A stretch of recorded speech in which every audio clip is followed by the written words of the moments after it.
you ever had a project in mind that you wanted to do and it just didn't turn out quite like you had planned? Well, the project that you're going to see today, oh, hi, Birdie. The project that you're going to see today happened just that way. I had been waiting for a snowy day, and I had these visions of grandeur of taking my husband's sled that he had when he was a child and making a swag out of greenery and putting it on there and hanging a bird treat on there and the snow coming down and the birds flocking to the bird treat and really enjoying it and filming it for you and enjoy watching it myself, and it just didn't turn out that way. Whoa.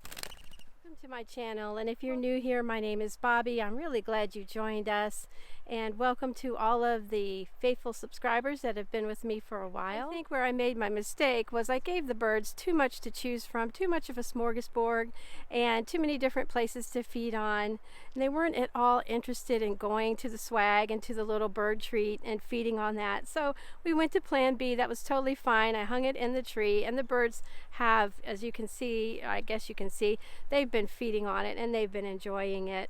So even though the project didn't turn out quite as I had been dreaming, it turned out good, and it was a beautiful snowy day. The snow was falling. If you enjoy seeing a variety of birds, you'll enjoy this video. And then I included a few other snowy scenes, so it was kind of a peaceful video. I am, however, looking forward to when all of the snow melts so that I can share a video with you, because I'm going to be doing some changes in some of my gardens, and I'm excited about it, and I'm not really nervous, but I'm still unsure about what I'm going to be doing.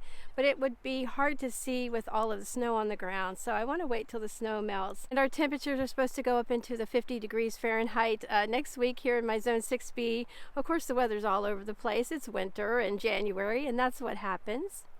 But for now, I hope you'll enjoy watching and stick with me and the birds throughout the remainder of this video.